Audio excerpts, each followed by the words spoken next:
Recent voice நேயர்களுக்கு அன்பான வணக்கங்கள். இன்றைக்கி என்ன வீடியோ பார்க்க போகிறோம்? மரண பயத்தை காட்டிய மங்காத்தா. உண்மையிலே சொல்லப்போனால் மங்காத்தா திரைப்படம் இன்றைக்கி தேட்டரு தமிழ்நாடு முழுவதில் உலகம் முழுவதும் படம் வெளியாகிருக்கு.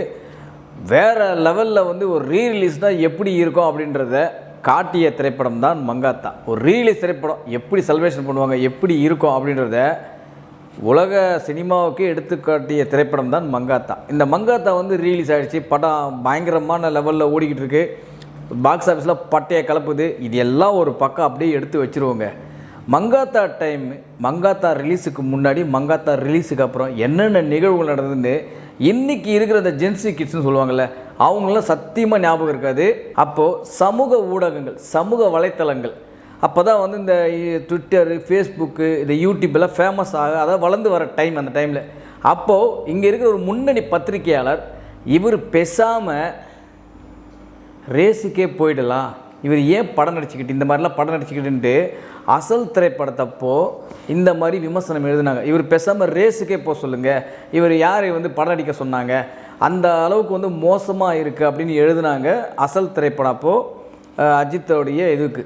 அதுக்கப்புறம் என்னாச்சுன்னா தலையில் முடியெல்லாம் நரைச்சி போயிடுச்சு, ஹீரோ இருந்த லுக்கும் போயிடுச்சு. இதுக்கப்புறம் இவர் யார் ரசிப்பாங்க? முடியெல்லாம் நரைச்சி போயிட்டு ஹீரோ மாதிரியே இல்லை, இவர் வயசாகிடுச்சு. கிட்டத்தட்ட அப்போவே பார்த்தீங்கன்னா மங்காத்தா டைம்லேயே அவருக்கு பார்த்தீங்கன்னா 40 வயசு கிட்ட ஐ திங்க் வந்துருச்சு. முடியெல்லாம் சால்ட் அண்ட் பெப்பர் லுக் வந்துருச்சு அப்படின்ற மாதிரி பல பேர் விமர்சனம் பண்ண ஆரம்பிச்சிட்டாங்க அஜித். அவ்வளோதான், அஜித்தோட கெரியரே க்ளோஸு அப்படின்ற மாதிரி அடித்தார் ஒரே அடி. வெங்கட் பிரபுக்கு ஃபோனை போட்டு, சார் ஒரு நெகட்டிவ் ரோல் இருந்தால் பண்ணலான்னு நினைக்கிறேன், நீங்கள் என்ன நினைக்கிறீங்கன்னா? சார் நான் அப்படி தான் சார் ஒரு படம் ஸ்கிரிப்ட் ரெடி பண்ணியிருக்கேன், ஆனால் அவர் அஜித்துக்காகவே உருவாக்கின ரோல் தானே அது. ஏன்னா அதுக்கு முன்னாடி வரைக்கும் பசங்கக்கிட்ட ஜாலியாக எடுக்க மாதிரி ஒரு கதையை வச்சுருந்தவர். அஜித் வந்ததுனால அஜித்துக்காக உருவான ரோல் தான் அந்த விநாயக் மகாதேவ் அப்படின்றத அவரே தெளிவுபடுத்தினார். இதுதான் இந்த படத்துக்கு முன்னாடி நடந்த நிகழ்வு. இந்த படம் அஜித்தையே அழிஞ்சு போனோம், அஜித்தே காணாமல் போயிடணும்னு நினச்சவங்களுக்கெல்லாம் தரமான சவுக்கடியாக 50ஆவது படம் அமைஞ்சுது, உங்களுக்கே தெரியும். சரி, இந்த படம் ஷூட்டிங் ஸ்டார்ட் ஆகிடுச்சு. இந்த படம் ஷூட்டிங் போயிட்டுருக்கு. திடீர்னு பார்த்தீங்கன்னா மங்காத்தா திரைப்படத்துக்கு சிங்கிள் ட்ராக் ரிலீஸ் பண்ணுறாங்க. விளையாடு மங்காத்தா அப்படின்ற ஒரு சாங் ரிலீஸ் பண்ணுறாங்க. ரிலீஸ் பண்ணும்போதுனா இந்த படத்துடைய சிடி, அது அப்போல்லாம் சிடி தான் உங்களுக்கு தெரியும். இப்போல்லாம் யூடியூப் மாதிரியோ இல்லை நினச்ச சேனலை ஏற்றுற மாதிரிலாம் ஆப்ஷன்ஸ்லாம் இன்றைக்கி கிடையாது. அப்போ சிடி இது மாதிரி தான் விற்றாங்க. ஒரு சிடியோட விலை 49 ரூபா, 50 ரூபா சிடி. அப்போ ஒரே சிங்கிள் ட்ராக் மட்டும் விற்றாங்க. 50 ரூபா கொடுத்தா நீ அந்த சிங்கிள் ட்ராக் கேஸ்ட்டாக நீங்கள் வாங்கிட்டு போயிடலாம். அப்போ என்னென்னா ஒரு சூப்பரான ஒரு நிகழ்வை பண்ணி கொடுத்தாரு அஜித்குமார் அவர்கள். என்ன நிகழ்வுனா, அப்போ இந்த கேசட் கூட அஜித் ஆட்டோகிராஃப் போட்ட ஒரு மங்காத்தா ஸ்டில்லும் இந்த கேசட் கூட கிடைக்கும் அப்படின்ற மாதிரி விளம்பரப்படுத்திட்டாங்க. அப்போ என்ன ஆச்சுன்னா, ஆடியோ லான்ச்சு சிடி கடை ஃபுல்லாக, எனக்கு தெரிஞ்ச ஷீல்டு கானமாக ஏதோ ஒரு இதுன்னு நினைக்கிறேன், நைட்டே போய்ட்டு படுத்துட்டானுங்க. நைட்டே போய்ட்டு படுத்துட்டு அந்த சிடி வாங்கினா அஜித் போட்ட ஸ்டில்லு எப்படி இருக்கும் அப்படின்றதுக்காக, இப்போ கூட நீங்கள் சமூக வலைத்தளத்தில் பார்க்கலாம், அந்த போலீஸ் ட்ரெஸ் போட்டு மங்காத்தான் இருக்கும், அதில் கீழே அஜித் சைன் போட்டு கொடுத்துருப்பார். அந்த சைன் போட்ட ஸ்டில்லு சிடியோடு கிடைக்கிது அப்படின்றதுக்காக அவ்வளோ பேர் அடிச்சுக்கிட்டு உடச்சிக்கிட்டு போய் கடையில் போய் நின்னானுங்க. ஏன்னா அப்போல்லாம் சிடி வாங்கறதுலாம் அவ்வளோ சாதாரண விஷயம் கிடையாது. ஒரு படத்துடைய ஆடியோ வெளியிடுனா அந்தளவுக்கு சிடி விற்பனை பயங்கரமான இருக்கும், உங்களுக்கு தெரியும் நினைக்கிறேன். அப்படி இருக்கும்போது அந்த கட்டத்தில் என்ன வேணா, இந்த கேசட் கூட அஜித் அவர்கள் சிடி ஸ்டில்லு ஒன்று கொடுக்குறாருப்பா, அஜித் சைன் போட்ட ஸ்டில் ஒன்று கொடுக்குறாருப்பா அப்படின்ற மாதிரி அந்த நிகழ்வு வேறு இப்போ நடந்தது. இதில் இன்னொரு முக்கியமான விஷயம் என்ன அப்படின்னு பார்த்தீங்கன்னா, அந்த ஸ்டில்லு கிட்டத்தட்ட பார்த்தீங்கன்னா எனக்கு தெரிஞ்சு ஒரு 6000 காப்பியோ 7000 காப்பியோ அந்த ஸ்டில்லு அஜித் அவர்கள் சைன் போட்டார்.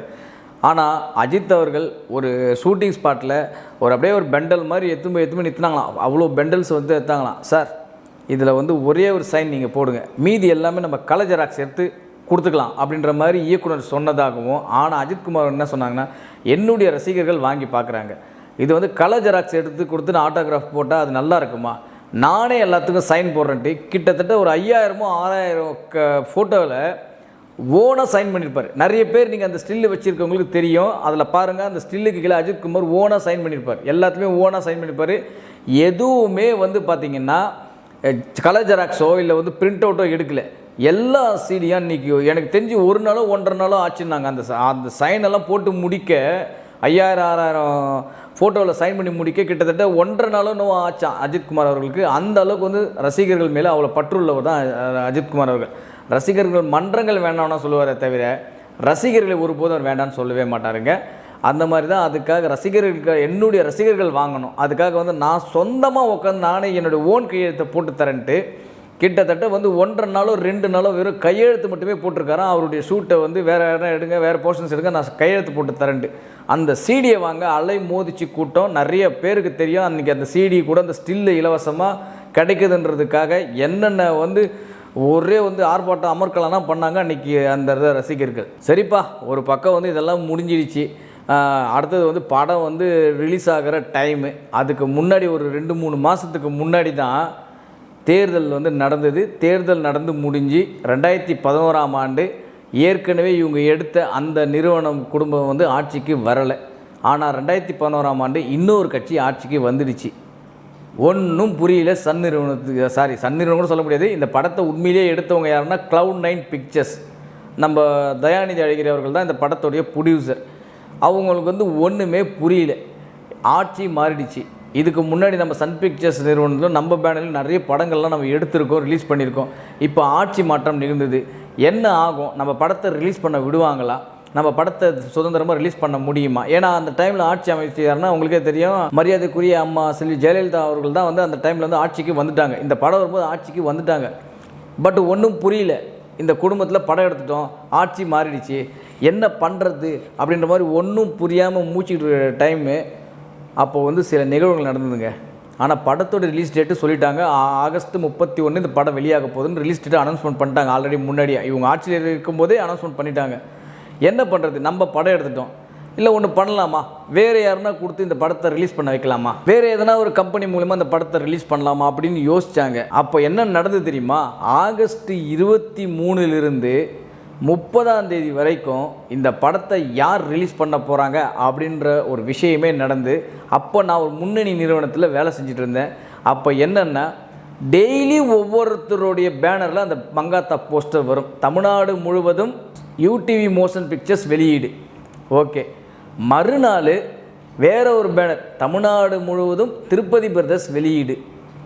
அதுக்கு பிறகு அடுத்த மறுநாள் தமிழ்நாடு முழுவதும் ஸ்டூடியோ கிரீன் வெளியீடு. இப்படியெல்லாம் போஸ்டர் வந்தது. நிறைய பேருக்கு இண்டஸ்ட்ரியில் இருந்தவங்களுக்கு நல்லாவே தெரியும். நான் அந்த சேனலில் டெய்லி நியூஸ் போட்டேன். போஸ்டரை வச்சு டெய்லி ஒரு பேனரில் போஸ்டர் வந்துச்சு. தமிழ்நாட்டில் இவங்க ரிலீஸ் பண்ணுறாங்க, தமிழ்நாட்டில் இந்த படத்தை இவங்க வாங்கிட்டாங்க, ஃபஸ்ட் காப்பியில் இந்த படத்தை வாங்கிட்டாங்கன்னு அவ்வளோ பேரும் வந்து ஒவ்வொரு நாளும் ஒவ்வொரு பேனரில் இந்த படத்தை வந்து ரிலீஸ் பண்ணுறதுக்கு முயற்சித்தாங்க. கடைசியாக என்ன ஆச்சுன்னா படம் ஆகஸ்ட் 31 வருது. 29 நைட்டு, அதாவது ஆகஸ்ட் 29 2011 இன்றைக்கி நைட்டு ஒரே ஒரு நிகழ்வு நடந்தது. என்னென்ன, எதுக்கு நம்ம செலவில் படம் எடுத்துகிட்டு நம்ம ஏன் அடுத்தவங்க கிட்ட கொடுத்துட்டு அந்த படத்தை விற்கணும், நாங்களே ரிலீஸ் பண்ணலாம், ஒன்றும் நடக்காது.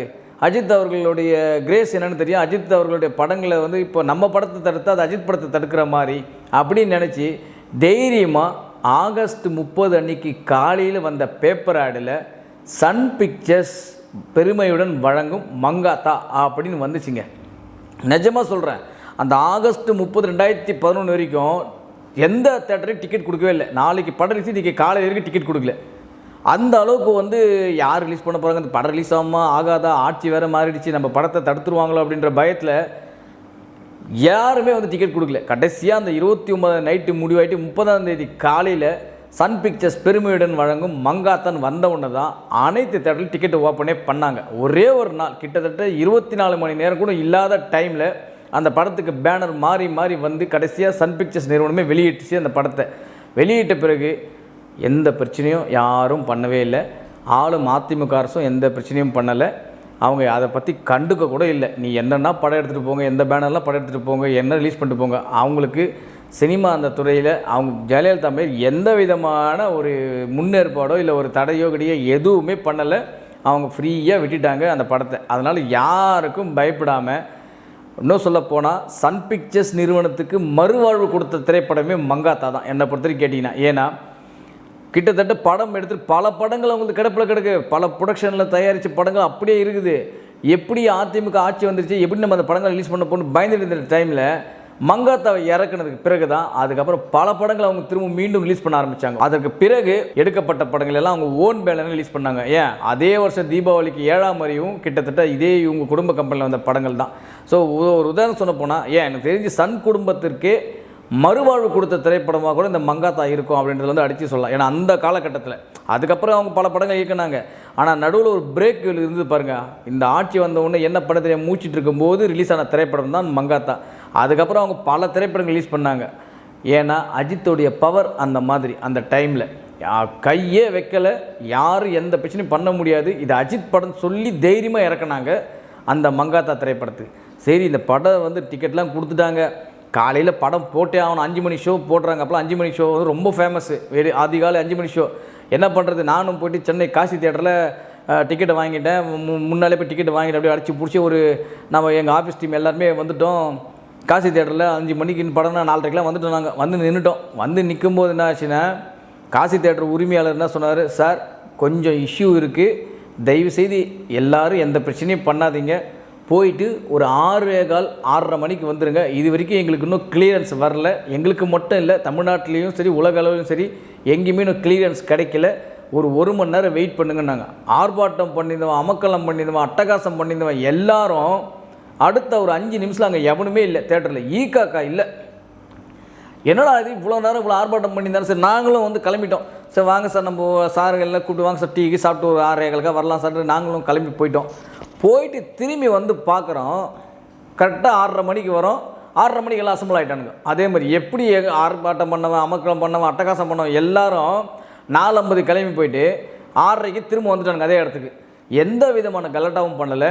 தேட்டரை அடித்து உடைக்கலை, கண்ணாடியை உடைக்கலை, பார்க்கிங்கை நாசம் பண்ணலை, காம்பவுண்டை உடைக்கலை, கட் அவுட்டை கிழிக்கலை, எதுவுமே பண்ணலை காசி தியேட்டரில்.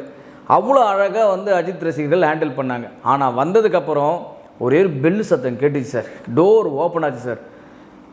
படிக்கட்டு மேலே இந்த படத்தில் எந்திரன் படத்தில் ரஜினி ஏற பாருங்க, ரோபோ ரஜினி அந்த மாதிரி ஏறினானுங்க சார். ஏறும்போது படம்டா ஒன்றும் போட்டுற போகிறதில்லடா, உங்களுக்குலாம் ஏன் இவ்வளோ அவசரம்? அந்த அளவுக்கு வெறி கொண்ட ரசிகர்கள் வந்து அஜித் அவர்களுக்கு இருந்தாங்க சார். நிஜமாக சொல்கிறேன், இருக்காங்க, இப்பவும் இருக்காங்க. அந்த படிக்கட்டு மேலே இப்படி ஏறி இப்படி திரும்பவும் பார்த்தீங்களா, அதை கூட ஏறி திரும்ப வெயிட் பண்ணலாம். இப்படியே ஏறுறான், ரோபோ ரஜினி மாதிரி ஏறுறானுங்க எல்லாம். டிக்கெட்டை கிழிச்சு உள்ளே போங்கடா அப்படின்ற சாமி அப்படின்ற மாதிரி உள்ளே போயிட்டானுங்க. போன உடனே Venkat Prabhu presence, Sun pictures எல்லாம் வந்துச்சு. அரவிந்த் ஆகாஷ் உட்காந்துருக்கும்போது ஒரு போலீஸ் ஜீப்பு வரும்போது ஆரம்பித்த சத்தம் படம் முடிகிற வரைக்கும் அந்த இது அடங்கவே இல்லை சார். அந்த கரகோஷ குரல் சொல்லுவாங்க பார்த்தீங்களா, அந்த கூஸ் பம்ப்பு கடைசி வரைக்கும் அடங்கவே இல்லை. அதுவும் இன்னொரு பாருங்கள், எதிர்பார்க்காத ஒரு ட்விஸ்ட்டு. படத்தில் கிளைமேக்ஸில் சண்டை போடும்போது அஜித் இறந்துற மாதிரி காமிச்சிட்டாங்க. தேட்டர் எல்லாம் அப்செட் ஆகிட்டானுங்க, திட்ட ஆரம்பிச்சிட்டாங்க. என்னடா அஜித் செத்துற மாதிரி காட்டுறீங்க நீங்கள் அப்படின்ற மாதிரி. ஒன்றும் புரியல. திரும்பவும் வந்து கம்பேக் கொடுப்பார் பாருங்கள் ஒரு லுக்கில். அப்போ தான் வந்து படத்தோடைய விஷயம், ஓ இதுதான் விஷயமா, சூப்பர்ரா அப்படின்ற மாதிரி வந்து எல்லோரும் யோசிக்க ஆரம்பிச்சானுங்க. ஏன்னா எல்லாருமே பயந்துட்டானுங்க, என்னடா அஜித் செத்துற மாதிரி காட்டாங்க இவங்க அப்படின்ற மாதிரி. இன்னொரு முக்கியமான விஷயம் என்னென்னா, பல திருப்பு முனை திரைப்படங்கள் நீங்கள் பார்த்துருக்கீங்க, ஒரு ட்விஸ்ட்டை வந்து ஈஸியாக ரிவீல் பண்ணலாம். ஆனால் மங்காத்தாவோடைய ட்விஸ்ட்டை மட்டும் எவனும் படம் பார்க்குறதுக்கு கடைசி சீன் வரைக்கும் எவனாலும் ரிவீல் பண்ண முடியல சார்.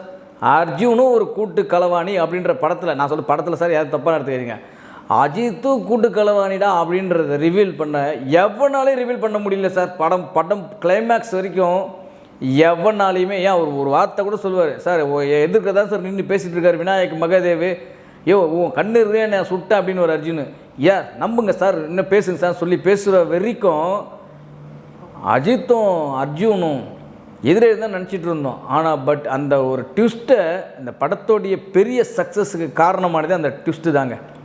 அந்த அளவுக்கு வந்து அந்த ட்விஸ்ட்டு வந்து யாராலும் ஜட்ஜ் பண்ண முடியல. இன்றைக்கி யாராச்சும் சொல்லி பாருங்கள் சார், சத்தியமாக நானும் ஜட்ஜ் பண்ணேன். இப்போ இந்த கமெண்ட்லேயே பாருங்கள், அவ்வளோ பேர் கமெண்ட் போடுவாங்க சார், நிஜமாக நானும் ஜட்ஜ் பண்ணேன் சார், அர்ஜுனும் ஒரு இதுவாக இருப்பாருன்ட்டு. ஆனால் வந்து அந்த ட்விஸ்ட்டு தாங்க அந்த படத்தை இன்னும் ஒரு படி மேலே தூக்கிட்டு போய் நிறுத்திச்சு. நிஜமாக சொல்லப்போனால் அந்த அளவுக்கு வந்து யாராலையும் கண்டுபிடிக்க முடியாத ஒரு ட்விஸ்ட்டு. நிறைய படங்கள் இருக்கலாம், இவர் தான் வில்லன் சார் கடைசியில் தெரிய போச்சு அப்படின்னு சொல்லி ஈஸியாக ஜட்ஜ் பண்ணிவிடுவாங்க. ஆனால் மங்காத்தா திரைப்படத்தில் யாருமே எனக்கு தெரிஞ்சு அன்றைக்கி பார்த்து நாங்கள் தேட்டரில் பார்த்த யாராலையுமே கண்டுபிடிக்கவும் முடியல. ஏன்னா அந்த படத்தோடைய பிக் சஸ்பென்ஸே அந்த சீனு தான், கிளைமேக்ஸ் சீனு தான். அந்த அளவுக்கு வந்து மங்காத்தாவுடைய ஒவ்வொரு காட்சி அமைப்புகளும் இன்னும் மக்கள் மனசில் அப்படியே ஆழமாக பதிஞ்சினே இருக்குது, ரசிகர்கள் மத்தியில் இன்னும் ஆழமாக பதிஞ்சிக்கிட்டே இருக்குது. சரி, இது எல்லாமே படத்துக்கு முன்னாடியும் பின்னாடியும் நடந்தது. ரிலீஸ் டைமில் ஒரு அற்புதமான ஒரு நிகழ்வு நடந்தது. என்ன தெரியுங்களா? அது நம்ம நடிகர் சிம்பு, அப்போ அஜித்துடைய தீவிர வெறியர், பக்தர்னு கூட சொல்ல முடியாது, தீவிர வெறியர் அஜித்துக்கு. எந்த படமாக இருந்தாலும் அவர் அஜித் ரெஃபரன்ஸ் இல்லாமல் படமே இருக்காது ஒரு படங்கள். அப்போல்லாம் அந்த அளவுக்கு வந்து அஜித்துடைய தீவிர வெறியர் வந்து சிம்பு. அப்போ வந்து அவர் ஒஸ்தி அப்படிங்கிற ஒரு படம் வந்து நடிச்சுக்கிட்டு இருக்காரு.